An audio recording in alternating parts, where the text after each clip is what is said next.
got news for you. Yes, I do. I'm like your angel of love, girl. I've come to see you through. So when you cry, let me wipe your tears. When you're scared, I wanna be there to calm your fears. When you're in need, baby, ring my phone. I'll run right over and we'll make love all night long. What tears? What tears? What tears? Well, good evening, gentlemen. Good evening. Good evening. Oh, Good Roger's evening. back. Roger's back. Yes, Roger's back. By popular demand, I tried not to get on here, but the DMs were just getting. Really? You didn't try. You didn't try real hard, did he? Yeah. Popular demand is probably pushing it, I would think. That's kind of. Go on and tell him, Roger. Your DMs are blowing up, man. It can't just be one of us. You know, one of us that happening to. Oh, gotta whisper that. Robert, We you gotta got the share most it. active DMs in all of the land. And speaking of the land, anybody that's watching, don't think I'm being rude. I am sharing the show. We're sharing. And with that, I'm sharing. And with that, I'm going to ask you all, as I will try to ask again 2 or 3 times as we move about, asking you guys to don't just share it, but copy and paste the actual link into your social media. I think the accuracy of the viewership is increased when we do it that way. T to the J was cracking. Everybody watching, we so appreciate you. I don't think we've thanked everybody for rocking with us for 3 years now. I know some of you might not have been with us for the whole 3 years. Helen Myers was fine. Let me put it back up there. There you go. There you go. Miss Myers, how you doing there? Hey, I know Helen. Leave her alone. She's a friend of mine. Well, just because you know it don't mean she's not fine. I don't know. Well, all my friends are beautiful, like I always say. Okay. What can I say? I've seen some of your friends, Glenn. All of your friends are not beautiful. Well, Helen you count you and Robert, yeah, okay. 2 out of the rest, 2 out of thousands. You know, Kennery, what's up, bro? That's pretty good. Kennery, you should be on the stage. What are you doing? Right, I didn't know he was available tonight. The Dark Knight. I started to hit y'all and see if KS2 looking like a Yoda. But hey man, really honored to be on with you guys again tonight. Had the pleasure of hanging out with Glenn and Robert on last night, so really glad. I see the lovely Eva Singlton just popped in. We know why she's here, and with that, we do have an honored guest on this evening. Funny story is that the day I met Johnathan, I saw him walking. I was pulling into where the Bears play and noticed him walking, but he was walking the opposite way. And then it turned out when I got where I was going, he was there. I was like, first, how does a man that size move that quickly? That was my first thought. And second, why were you going the wrong way? Right. I was like, what's going on? And but then I got a chance to chop it up and found out that we had some things in common in terms of being on this platform and talking to people, and I knew the day would eventually come, and the day is here. And so now we have with us in the cave, we're gonna start calling, based on what he said in the green room, we're gonna nickname him Big Handsome. Raj, I think you got something special for Big Handsome. Roll the tape on Big Handsome. Tonight we have Mr. Johnathan Singlton. I know what you're thinking. That's a laid-back kind of brother right there. Sitting by the dock of the bay type of brother.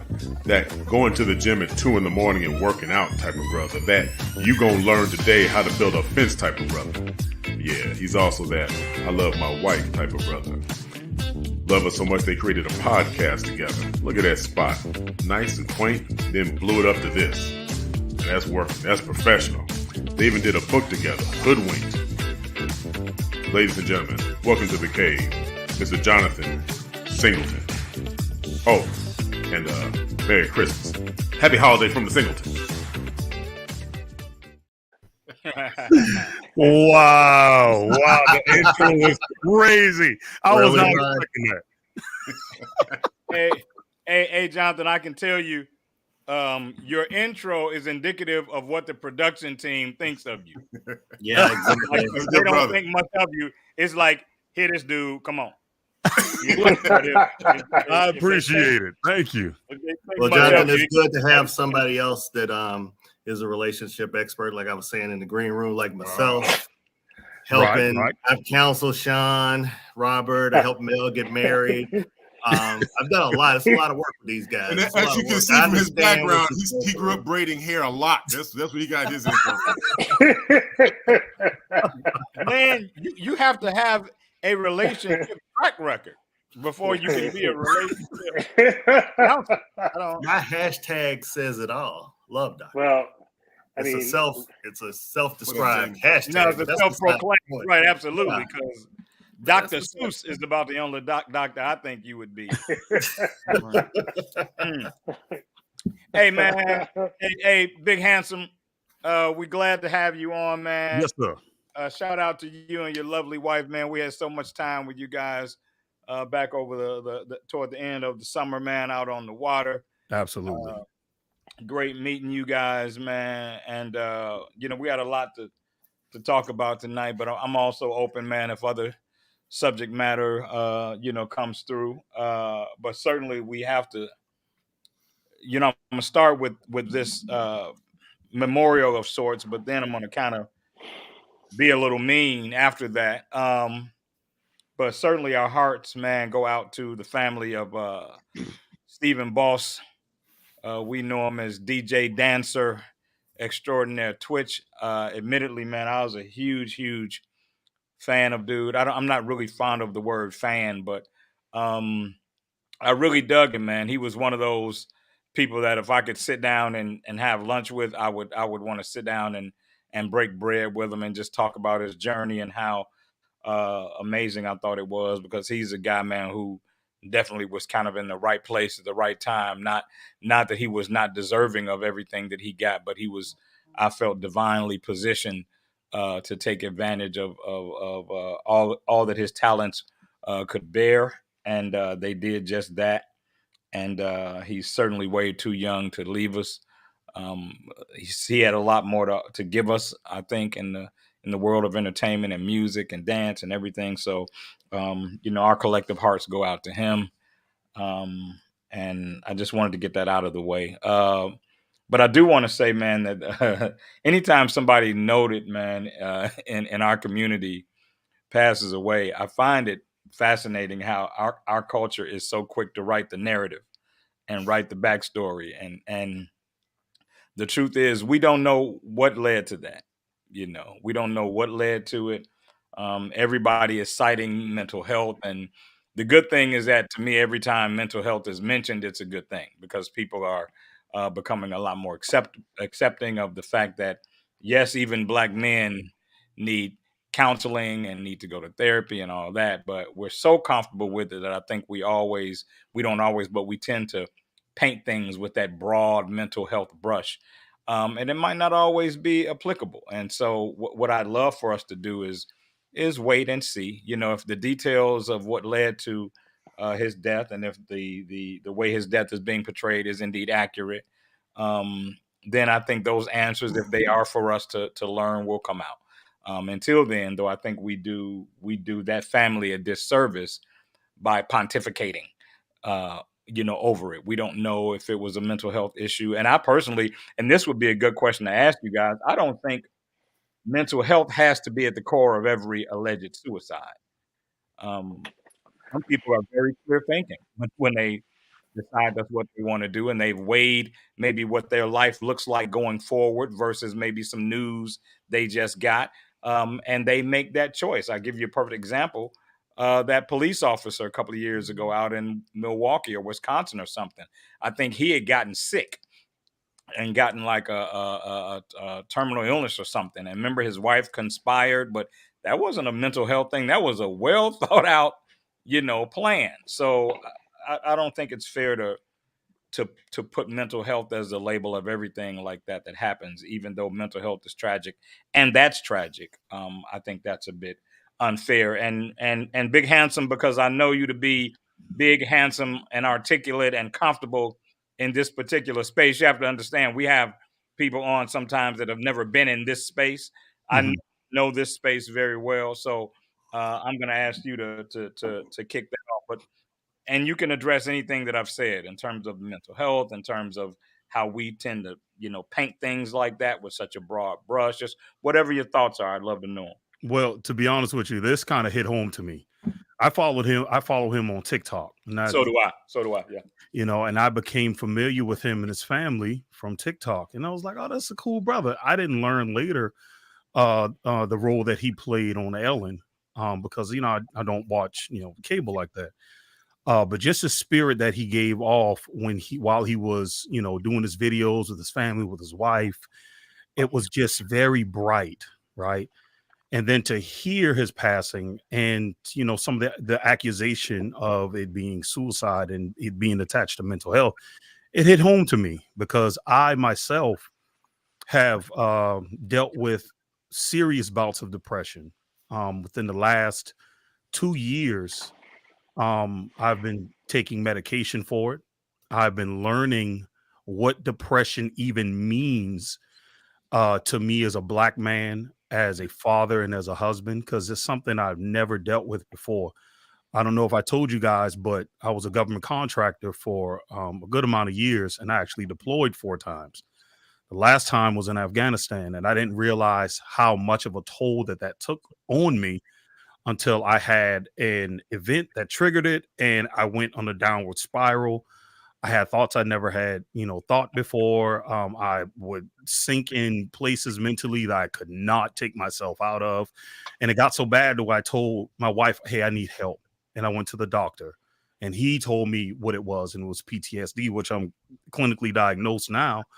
But it's not far-fetched that someone could look fine on the outside, but is dying on the inside, because I personally have gone through and still experience it to this day. Thankfully, I am not on the medication like I was, because through therapy, I have found out how to mitigate the triggers, what that looks like, how to handle it, and how to bounce back from it. I keep as much stresses out of my life as I possibly can, and I stay around my family and my loved ones as a way to reinforce good mental health. But to see that brother and to hear that may have been the case, it brings my mortality into question. And I know it shouldn't, but like I said, looking from the outside in, that's me. I mean, and any of us could relate to that, and it makes me bring into question even more. How am I watching what I entertain myself with? Or am I making sure I watch my mental health properly? Am I making sure that I am doing therapy the right way? Am I not just putting things on the back burner? Because I don't want that to be a story, which I know is a possibility. And I'm not saying that it could be, but nobody probably saw that coming with him. And I just need to make sure that I'm doing what I need to do for myself, because I'm not just alone in this earth. I have a wife and I have kids. I have a family that loves me. And I just think that it's a lesson learned as we're grieving and mourning this brother, that we could look inward to make sure that we're doing what we need to. Absolutely, man. I think that's very well said. And before I ask the other brothers to check in, I want to first thank you for your transparency. That's not something that you had to share with us. And then I have a question for you. Once you began to become more educated about what you were going through, and you got what you needed in terms of medication and things to help navigate it, did it give you a sense of, I would imagine that normals are ever changing, So I don't want to say did it give you back your normal or make you feel normal again, because normal is ever changing. But did it calm you in the sense that you knew then that you weren't alone? Other people were battling the same thing in the same way, and that now you were really just a part of a unique membership of people that had to manage their life in a unique way. What was kind of getting the answers and the management of it? What was that like for you in terms of your spirit and settling you down and making you feel okay? To be honest with you, all the medication did was numb me to the realities that were around me, so that my normal didn't look like the stress to other people's normal. But people around me could tell, especially at work. I'm loud, I'm boisterous. Everybody calls me Big John. I'm a walking teddy bear, right? I kind of exude liveliness and like positive energy wherever I go. That's how I've always been. But everybody could tell that there was a difference. And I would hear all the time, hey, what's wrong with you, man? Hey, we're thinking about you. Hey, we're praying about you. And I was ashamed because, again, I had never experienced this before. I'm a strong mind and willed man. I should be able to will myself out of this. So there's no way that I'm on medication and I'm not about to share this with people. So the most that I could say is, hey, I'm going through something. Took myself off the camera, couldn't do the podcast as much as we wanted to because, anytime I would think about it, I would cry. So it didn't give me a sense of normality. It just made me numb, that I didn't feel the feelings that I could not evade. So that's still had to sit in it, and I still sit in it. My wife knows that there are certain identifiers where she can tell where I'm just having that day, and before I spiral, she jumps in. Yeah, but I still feel it, but I'm able to, again, like I said, identify it and do what I need to prevent that from happening. But I have to feel it. And I told her, I said, I felt like this was a season I had to go through because I always try to live my truth out loud so no one can use it for me. And maybe I'm a walking a pistol for somebody else, right? So maybe this is something I needed to experience to be able to share with somebody else. Oh, absolutely. Absolutely. I think most things are like that. Raj, get ready. I'm coming your way. But I wanted to say that something that you said, Johnathan, reminded me of how I felt after 2013. 2013, I had a head injury. Not a lot of people really even know about it. I wouldn't call it a head injury, but I got hit real bad in the head, right? And I've never really felt 100% since then. Like you mentioned, the minute I wake up in the morning, I know if it's going to be a bad day. I know if I'm going to deal with the fact that I had this head thing. I know I'm going to deal with it all day. The minute I open my eyes in the morning, I can feel it. I'm foggy. I can't focus. I can't work with noise. I have to put on. I'm in the office downtown with noise canceling headphones on with nothing in them. I just need the white noise, to be managed. So I relate to you on that. And even on the mental health side, I've never gotten low enough that I wanted to hurt myself, but I've gotten low enough that I understood how people make that decision. And I remember feeling like, wow, this must be what people that turn that corner feel like. Luckily I have enough strength in me to not do it, but in that moment I got it. I was like, this is what it feels like when you go, you know what, I can't do this anymore. And you know what I'm saying? So but Roger, when I hear from you, I want to reset a bit because I know we've drifted a bit into mental health, but I wanted you to talk about not only the effects of the death of someone like him, but again, the way our culture will just slap a label on something, even though we don't know the details or the true context yet. Yeah. As far as the celebrity deaths go, it always has an impact bigger now than it used to, just because they're more reachable. They feel closer to us. If somebody passed in the 70s or 80s, it affected us, but it wasn't really a personal thing. It's like, oh my gosh, I can't believe that happened. But the closer you get to somebody, the more you see them, the more they let you into their lives, you become this unofficial family member. And so it hurts differently. And it hurts differently, not just because you feel closer, but because you feel closer and yet you still aren't. So you have this part of you that doesn't have any closure because you're not going to the funeral. You're not sitting down with the family members. You're not doing any of that. And unfortunately, you have to have that family on social media with a bunch of other people that are fans or appreciate that person's art or whatever it is they did. And you have a bunch of knuckleheads in there like any other family that says things to set them off. From the cultural standpoint, I almost wanted to say I wanted to push back a little bit, but not a lot. Because when I start to talk to some of my other friends that are in different cultures, I talk to my Korean friends or my Latino friends or Puerto Rican friends, ends up like they're saying the same thing. If in just with them, it's like they have, man, you always on Puerto Rican time. I'm like, wait a minute, I thought we had colored people time. I thought that was our thing. No, man, Puerto Ricans are always late. I'm like, what are you talking? Or even a friend of mine that's in Filipino. He's like, man, Filipinos are always on time, never on time. I'm like, so you start to find out that every group that has been assigned the title of minority has this self-deprecating thing put upon them when we all think it's just ours, and it's not. Yeah. It's every little group does that. Yeah.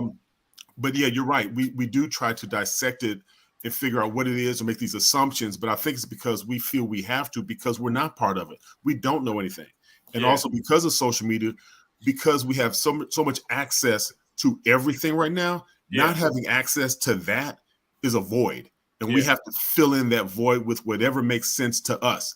If this individual is suffering from a broken family or has issues in the home, then that's what they associate with. Oh man, there's probably some drama at home that the wife ain't trying to talk about or whatever. Or I saw the look in his daughter's eyes because that's what she felt when she was a little kid, her daddy left or something like that. Or the other brother may say, man, it's probably just too much pressure, man. I'm an entrepreneur too. And I know he's an artist. So that pressure probably, whatever it is we deal with, we want to take a little bit of that and put it on the other person because then we feel we can share that burden. And it lessens our shoulders just a little bit if I can find something to relate to. Yeah, I get that. Robert, I'm coming your way. I wanted to share. I'm coming for you too. You coming for me? What I do to you, man? I was nice to you last night, wasn't I? You were. I think you bought me a drink. The drinks were, it was an open bar. Right. That's why he bought it. See my point? I won't say whose death, but I remember there being a really, really, really notable Black celebrity death. And I remember somebody that I knew that has a like a health food hustle, a side business or whatever. And I remember when this person passed, this person was on their social media weeping, about how people eat and make sure you're eating and had he just eaten the right things and I'm like, you don't know what that man was eating. How dare you weaponize this man's death as a grab, as a money grab? You know what I'm saying? Broccoli will save your life. Oh my God. And so I was like, right then I was like, okay, guess what? I will never patronize your business because I thought that was in such poor taste. You don't know. And it was as new as this death is. You know what I'm saying, Jonathan? So many unanswered questions still remained. And here you are weeping because you know that it was his diet that that took him out. I'm like, really? All right, Robert, I'm ready for you, man. I got on my Teflon. I don't know what I did to you, but let's. No, you didn't do anything. I think I want to reset what we've been talking about. You just disagree with my perspective? I do. Okay. I do. I disagree because I think that our show is talking about men and our bond and the fact that we struggle as men in various stages of our lives. And as someone, Johnathan, thank you so much for sharing your transparency. Yes, sir. I have experienced depression and still in a depressed state now, and I probably handle it well with smiling and being able to hang out with these guys on Thursday nights. I think you handle it by making the people around you depressed. That's that's really it. That's why I said I get to hang out with. That is not what you say, Sean. That is not. Every Thursday night, I get to do this with you guys, and I am subjected to the host, his comments and everything. Mr. Sensitivity over there, Sean. Robert knows I love him. Technically, I've absolutely. loved Robert Absolutely. before Yeah. all of y'all, except for maybe Yeah. Glenn. But Yeah, Glenn absolutely. and I go back. And I love you too. But I don't want to minimize the fact that anything that results in us taking our lives is something that is affecting us mentally. You know, So you I'm agree not with a me? Yeah. well, no, I somewhat agree with you, but I agree. I think when you know, there are a couple things that you said, but I just wanted to restate something that says that, you know, as men, we it's no secret that we suffer in silence, right? I was looking for the stats, and because I had them earlier, but I don't have them now, in terms of how many for men, in terms of how we take our lives and how we struggle. We have been struggling, if you want to go back to, you know, slavery days, some of the traumatic things that we've experienced, those things have gone on and they're still going on, right? So it doesn't, because we grow up and we get older, it doesn't go away, right? And so I just want to say that let's look at what people are experiencing, men or women, and see how we can be more sensitive, and in those sensitive areas, see how we can be more turned towards each other and ask people outside of Texas, you know, how are you? And if we have it in our power, you know, the scriptures tell us if it's within our power to do good to that person, let's do that. And so we want to do the same thing, but I don't think I want to take a position by saying that because someone, um, you know, took their life, that it isn't what it is. Yeah. Is my Yeah. point. Yeah. And that's what I'm saying. We don't know what it is right now. We don't know what it is, but we know that something. It is not normal. Is the point that I'm trying to make? It is not normal for us to leave this world the way people are leaving this world today. Right. I mean, he had children. He had a wife. He had just Exactly. posted a video with him Yeah. dancing with his mom. Yeah. And of course, he hadn't bared any medical records that I'd known of, but he wasn't someone that was transparent about battling mental health. Sure. There are a lot of celebrities that are very open about it. So let's say hypothetically, that is ultimately what led to it. We don't know that, so we need to stop speaking that. Whenever it comes out that was actually at the core of it, then you can speak to it with a degree of truth and reality. But I think, you know, like Denzel said, and we mention this quote often. You know, people don't care if people want to be first now. They don't care if they're right. They want to be first so quick, and so people want to jump out there and say this and that because they want the credit for putting it in the universe.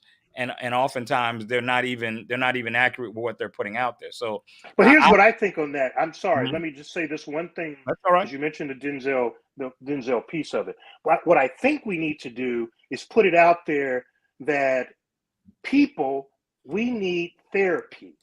So we cannot continue to do what we're doing on our own because it ain't working for us. So what we need to put out there is that, you know, therapy is free. You know, there are organizations that have a sliding scale. You've heard me talk about this before, that, you know, it's based off of, you know, your financial means, but you need to talk to somebody because we've got people out here, and COVID didn't help, that are carrying a lot of pressure, a lot of stuff that they're dealing with, and they don't know who to talk to because when they go to talk to someone, they say, no, that's not true. That's not it. It's this or it's that. Everybody wants to play doctor. Oh yeah, absolutely. I agree with you. Yeah. So I'm done. But I just see the world through a broad enough lens that until we know that that's the case, we don't know that therapy would have helped. We don't know that mental health was the issue. We don't know yet, you know. And I think those conversations can be had once the truth is revealed, if it's ever revealed. And that's really the point that I'm saying. And I look all day today. I keep seeing mental health, which is great. I think it needs more attention. I just don't know that it's being applied correctly to this because we don't know what it was. But Glenn, come on, don't think you're getting out of it because we've wrung it dry a little bit. I still want to, No, despite that shameless plug behind you. What shameless plug? I don't know what you're talking about. Yeah. I have no idea. February 11th, Atlanta. Sorry. No, first of all, seriously, Johnathan, appreciate you for sharing. We knew you were going to be a great guest when we sat down and talked to you and first met you, and you've proven us right. Yes, So we appreciate you being on tonight. I think we have taken rest in peace and turned it into a trite expression because we don't let anybody rest in peace anymore. They rest in speculation, they rest in innuendo, they rest in gossip, they rest in our own thoughts and opinions and problems that we project onto them. And that's what's happening. It has been the most powerful thing I think you have said in 3 years. That was that was pretty good. That was pretty poignant. I have to say that was pretty good. You know, you had me going there. I'm stealing that. I'll give you credit the first time, but after that, it's yours. I get it. The preacher rule. I understand. I get it. But no, seriously. I mean, and I didn't know a lot about the gentleman. You know, I didn't watch Ellen and didn't follow him or anything else. But I went back and looked at his TikTok and all his materials and all the stuff people were posting, and it looked like it was a loving relationship, a happy person, very bright. But everybody's got to remember, the sunshine always recedes into darkness. So I don't care how bright it shines every day, there's darkness that's following it. So you don't know where it's going, and it emerges from darkness and it recedes into darkness.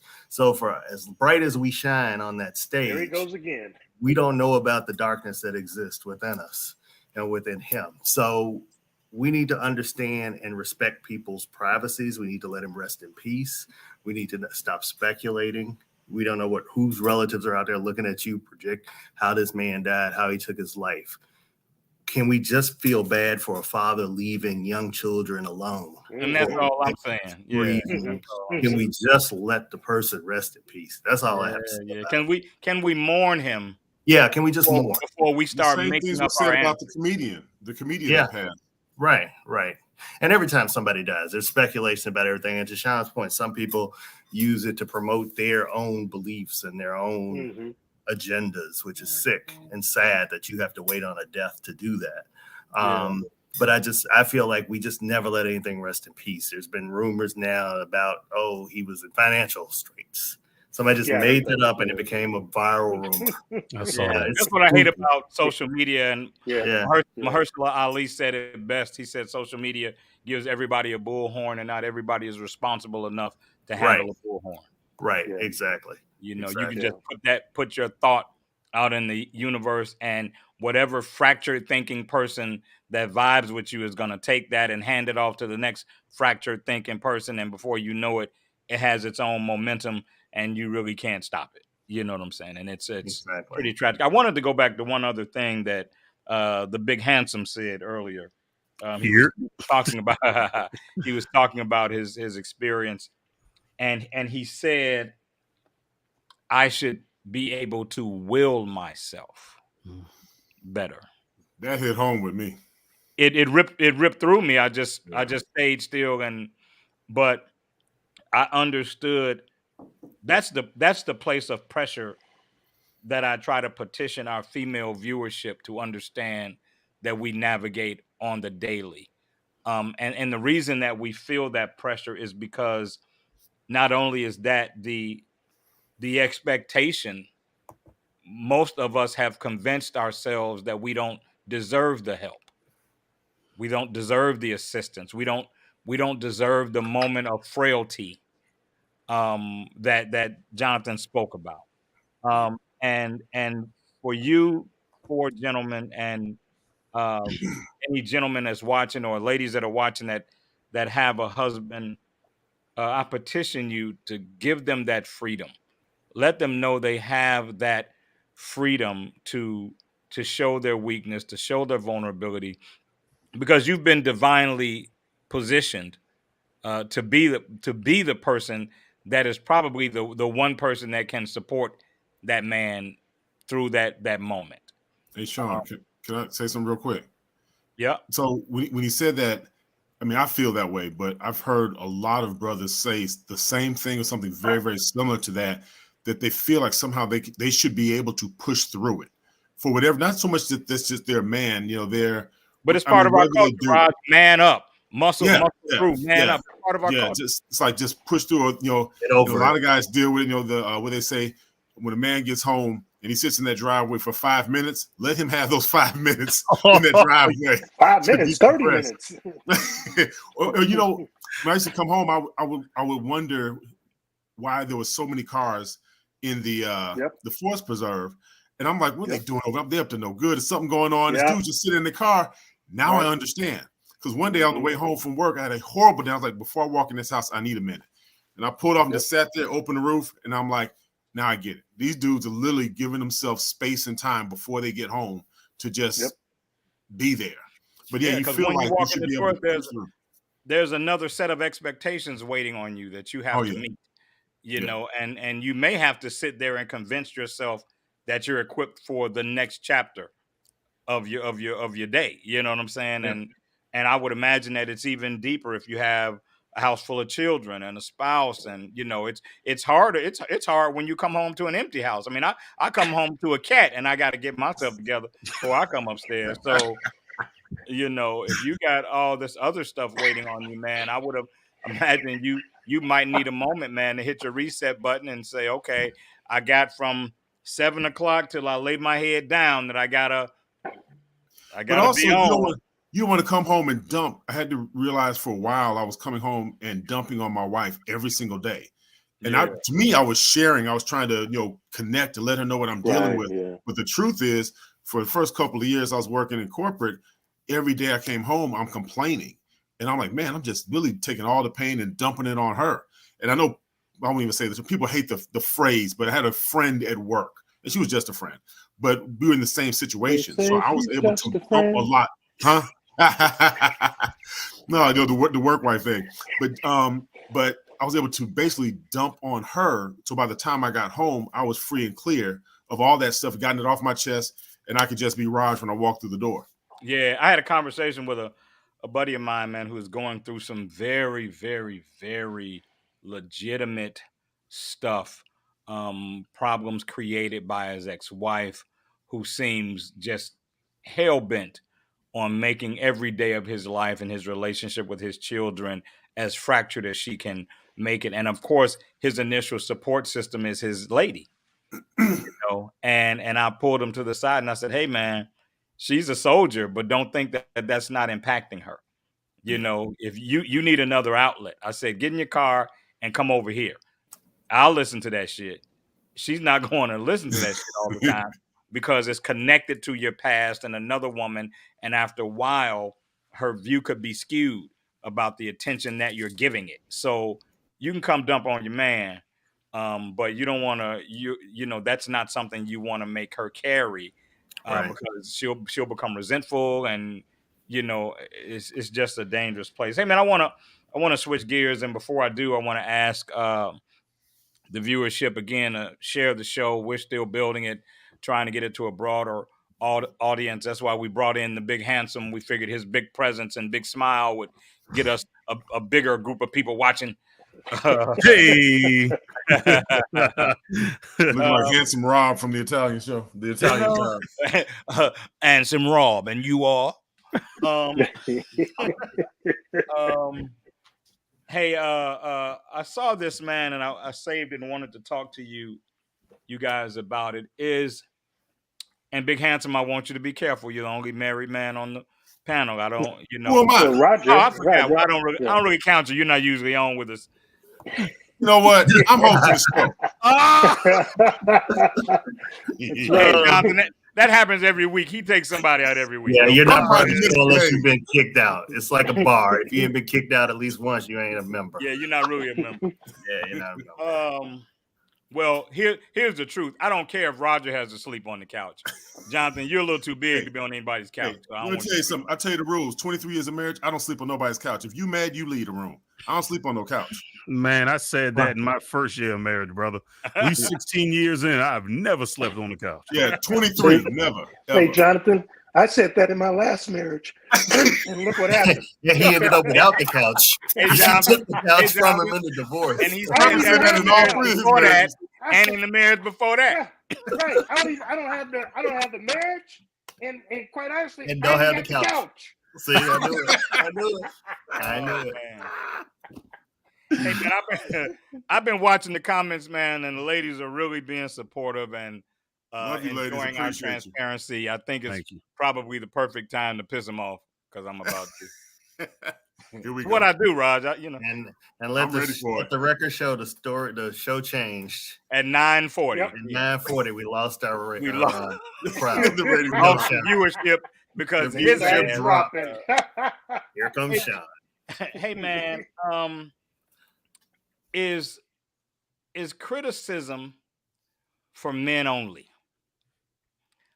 I saw something earlier today that talked about how comfortable the world is, particularly women are, criticizing men for everything under the sun. Whether it's not making enough money, not being good looking enough, not being tall enough, having too many kids, having too many baby mamas, whatever. And this was a woman saying this, and she said, "But you know, if a man criticizes uh, a woman, then he's misogynistic, and if a woman criticizes a woman, she's part of the pick me crowd, or she's trying to gain the reverence of men by joining them in the criticizing of a woman." And then I started to entertain it. And while I don't know that it is true at its core, I do think there is a network of support that women benefit from, no matter what their situation is. They could be borderline the devil, but her two girlfriends on each side are going to say, "Well, you didn't deserve A, B, or C, so you should have killed him." It's amazing. I actually had a conversation with a friend who I hope isn't watching, but a friend reached out to me. Nobody's about to tag them now. Right. Friend reached out to me and said, "Can I get a male perspective?" I said, "Sure." And she gave me this scenario with two people that knew each other, and they decided after 20 years of friendship they were going to become intimately involved, and they did that, but they didn't have some very needed conversations before they turned that corner. And then in a very casual way, the lady found out that the man was not seeing only her. He had one or two other people that he was seeing. And so she felt so wronged because he wasn't transparent and yada, yada, yada. And as we unpacked it, and I told her, I didn't see where either of them were wrong because they hadn't had a conversation about commitment. They jumped into this thing kind of, blindly. I said I didn't think either one of them were wise. They both had made some unwise decisions. But as I continued to help her unpack it, I eventually got her to admit that the woman had other lovers too. But she called me to get me to co-sign the fact that she thought the guy was wrong because in a casual conversation, he revealed to the woman that he had other lovers. The woman had never revealed that she had other lovers. So she took the posture that she did not, and she made him out to be the devil. Well, that's because he didn't ask the question the right way. Because you got to ask the direct question of a woman. Thing. Right. And women only count boyfriends. They don't count those other that time in entanglements. Mexico. Yeah, right. That night they met Gerald Levert. They don't. Yeah, they don't count the Dexter encounter on the island. Right. No, they don't count that. Robert, you're the seasoned bachelor of the group. I'd like to hear your thoughts. I think that there's an accountability factor that's missing, and I think we talked about this yesterday. Is that there's also a mission, right? There's a mission of information. I said that I was involved with an attorney. I didn't know that she was an attorney, a prosecuting attorney at the time, right. But when we went to the divorce, I learned. But I mean, so you have to ask people. Be clear, she hadn't gone to law school. You're just saying, right? Right. She was a prosecuting attorney. Exactly. Exactly. Yeah. She had So the spirit of a prosecuting attorney. The spirit of a prosecuting attorney. Matt Murdock. She was Matt Right. Murdock. So we have to ask the question. It's like, did you go north? No, I didn't go north. Did you turn right? You've got to ask the question. You got to frame it up a certain way, because if once you box a person in, then they have to be accountable to say yes or no, or you're right, because otherwise they will avoid telling you the truth. And that's what I told very her. Good at that. Women are very Yeah. good at boxing. Yeah. And they have that prosecuting attorney anointing. That's Right. what I think. They have that anointing. All women are anointed with the prosecuting attorney spirit. They were born with it, and they know how to ask the question specifically, and they'll accuse you first to get you to answer the question. Like, you slept with her, didn't you? Yep. And then they'll look at your response to it, and that'll be the answer. Because then you'll say, because you'll be all confused. You wanted to sleep with her. You didn't sleep with. Maybe you didn't sleep with her, but I know you wanted to. But I know you wanted to. Hey, you thought about it, and you tried. Did you guys see the video of the woman that goes to her boyfriend, holds this thong up? It says, "Who is she?" She's screaming. And finally, he's like, "I'm sorry. I'll never do it again." She takes him, and then she puts him on. They were hers. She was just bluffing. Hey, man. That happened to me before. Hey, that happened to me before too. I'm sitting there like, no. That's crazy. Luckily, I think she saw in my eyes that it was going bad, and she told you the truth. And she pulled out before I decided to spill the beans like a clumsy chef. No, like, oh boy, these are mine. I was like, oh yeah, I did. The worst trick ever played on me. My phone was sitting beside an ex. She took her phone really quickly, dialed my number, answered my phone like it was some chick and started arguing. My eyes were like this big because I'm trying to think of who might have called, and he was on the phone. Who is this? Who do you think you are calling, my man? Hey man, dude, my heart was skipping a beat, and everything. You're not a liar. Y'all know the hour goes fast, man. We're already under 15 minutes. We got about 12 or 13 good minutes left, man. It goes fast when the conversation is good, and so I thank you guys for the conversation. I also want to tell you, Johnathan, don't leave when we're done. Meet us back in the green room. Don't leave. Don't log out. I got you. Are you going to spend somewhere else? Because I wanted to make a comment on what you said. No. Come on with it. You say you wanted to piss women off. Yeah. I want to give a little sting. And before you do that, Johnathan, I just want you to go ahead. Be heard. Speak and be heard, bro. Uh-oh, you have the spotlight. Yeah. And before you say that, Johnathan, I just want you to know it's unfair for you to do it knowing you already off the market. Like, you can piss every other woman in the world off. Eva is like, look, I know what my good thing is, so go ahead and piss them all off. I don't care. In the comment I'm about to make, I will include her, and I say it in love, right? I do. I say it with no hostility. I say it in love. Do you gentlemen think that women lack the ability of accountability? Ooh. Dude, you took my topic. I had that written down. Because I'm going to tell you when I can get in an argument, or I'm going to say a heated debate with my wife, I would fall on the side of saying, you know what, honey, you're right. And I would even look for moments of accountability. Not that just I want to move past it, but I'm literally gaining understanding in the conversation. I have been able, and honey, you listening and you watching, I love you, but I got to put you out there for a second. I have videos where I have caught my wife doing something rather like she has this thing where she gets in a pit pat mode, meaning she'll clean up real fast and she cannot remember where she puts things, right? And I know I left something this place and it's gone all of a sudden, and I know she just cleaned up. And then I asked her, hey, babe, where's it at? You always want to blame me. You always come to me and accuse me. And I trace it, I find it, and then, there's a remembrance, right? But she'll never say, yeah, I put it there. Right. She'll say, well, you shouldn't have left it where you left it. I'm like, okay, I mean, come on. Sorry, John. But oftentimes, because People like you put our business in the street. Right. Hey, I'm gonna give you my address, Jonathan, because I need a you're couch. gonna need, Evidence, I you need know. a couch. I got an extra I got large extra I mean, you're large. gonna have to use the floor. You too big. I ain't giving you my bed, but But it's funny, right? Because my wife and I we coach couples, and it's normally us having to spend the most time on getting the woman to understand where she fell short.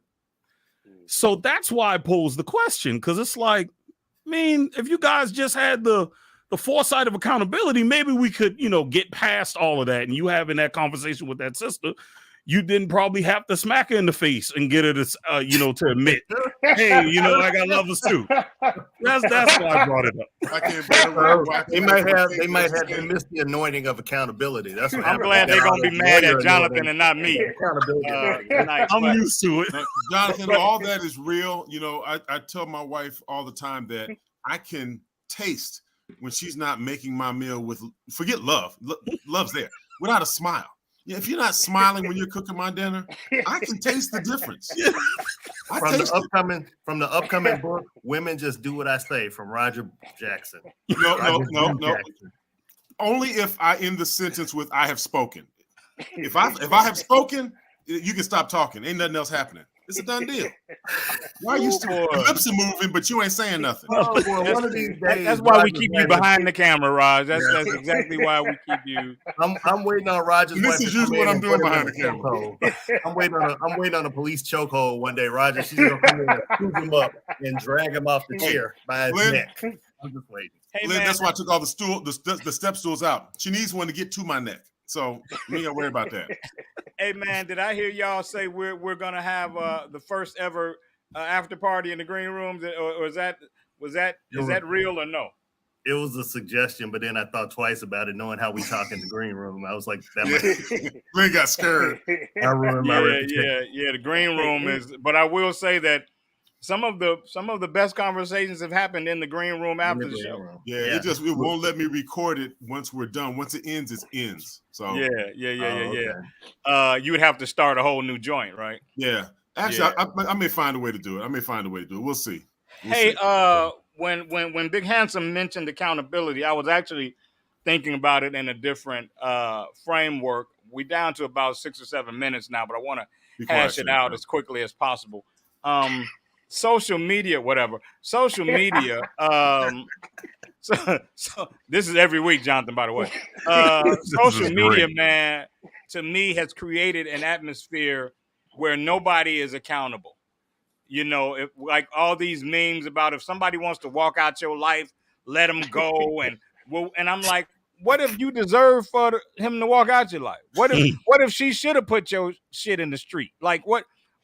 We there's no more accountability. We don't own the fact that we are flawed and maybe we don't have it together, and it may be a better decision for someone to leave us because we ain't doing what we supposed to or keeping our word or whatever. And so I hate the fact that there's this accountability thing where nobody has to own their bullshit, anymore.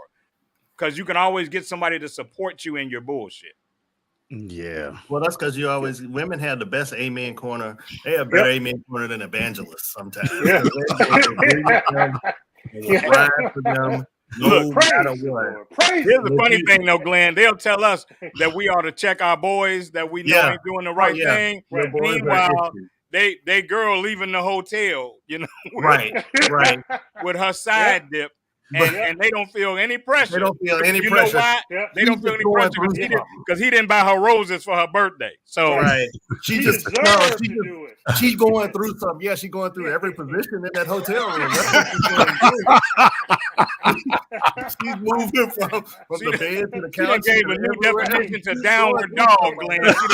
Downward dog means something totally different now. Something totally different. Yeah, exactly. Oh, y'all That's gotta be You can't hilarious. even go have a beer with your dude, but she is out with her girlfriend that's got 6 boyfriends. You be like, oh, you going with Robert again? Oh, no, you with a different woman every night. You can't go with him. Why you always with him? He a hoe, he this and everything else. All you want to do is go watch the game. Oh Can we change man, that hey, name? no, It we're gotta not. be Robert. y'all are Let's change perverts. the name. Jamie, you act like that's news. That's And I I'm got the about to say, T-shirt. Jamie. Right. Hello, pot. You know what? You're black. Me kettle. Yeah, right. Thanks, Big John. Yeah, I got you.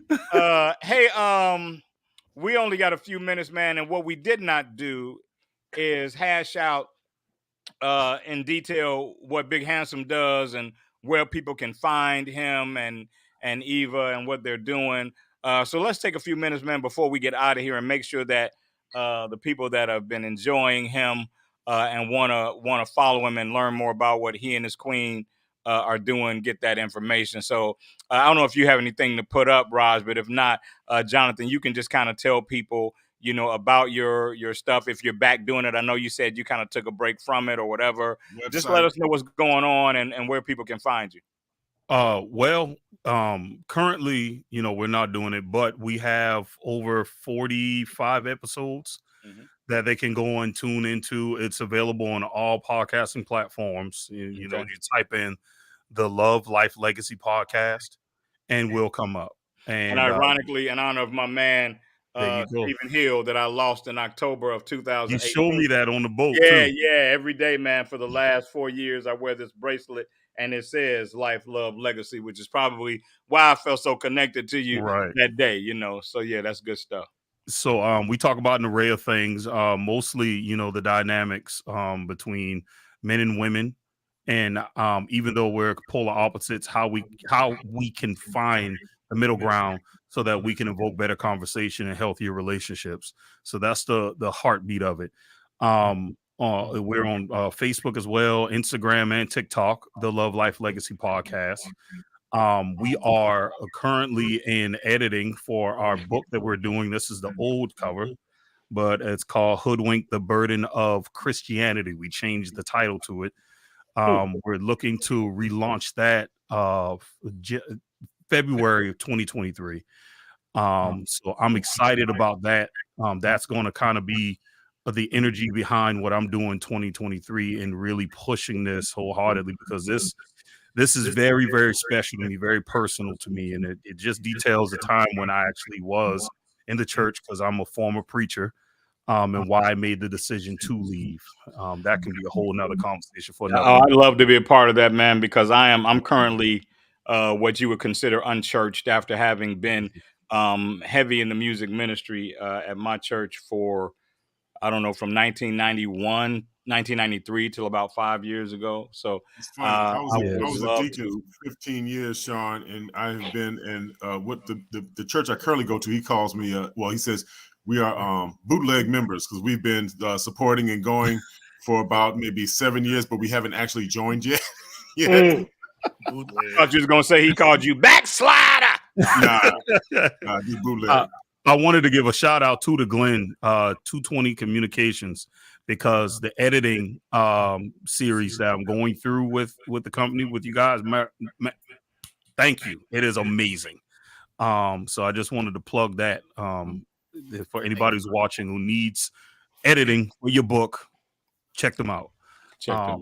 So what else about me? You want something personal or what? Was hey, it? well, you know, I'm always up for some gossip. You can Watch. Sean got a whole room of stuff, so don't get too personal. Oh no. Yeah. All I did was post a picture of my wife on Facebook. Now I got to watch this dude's back every time. Hey, John, I just knock on his door random. I thought you'd need some sugar.